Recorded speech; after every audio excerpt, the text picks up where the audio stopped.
I-DA ibisoloko iqhubela phambili nokuchwayitela uba ngomnye wemibutho emikhulu eMzantsi Afrika susela oko kwafika idemokrasi. Bakaloku sithetha nje kumaphondo asithoba ikhokhela iphondo elinye iNtshona Koloni. Ngo-2016 ibonakaliswa okokuba inefuthe kwezopolitiko ze yakwazi ukuba ifumane oomasipala abambaxa eMzantsi Afrika. Kwelinye icala ke ezinye zezinto ezibe phambili kokokuba uMmusi Maimane abe inkokheli yokuqala entsundu yalo mbutho.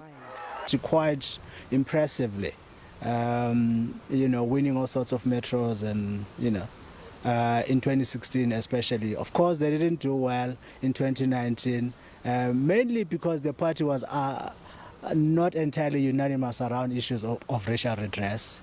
Kodwa ke loo ndlela ibisenhle iye yaphelela esithubeni ngethuba uMaimane elahla njengenkokheli yombutho. But the stupid thing that they did was to blame that entirely on Maimane's leadership instead of doing a thorough introspection. Nanjengoko unyulo lorhulumente basekhaya lusondela, i-DA izakube inengqungquthela kazwelonke kule mpelanyanga.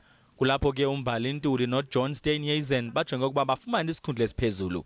We can confidently predict that at the next DA elective conference in a couple of weeks' time, John Steenhuisen will comfortably beat Umba and Ntuli. Le nkomfa yokonyula ke inkokheli ze-DA ibonwa njengendlela ezawukhangela umhlahlandlela okokuba iyawuqhuba njani na kunyulo lorhulumente basemakhaya kunyaka ozayo.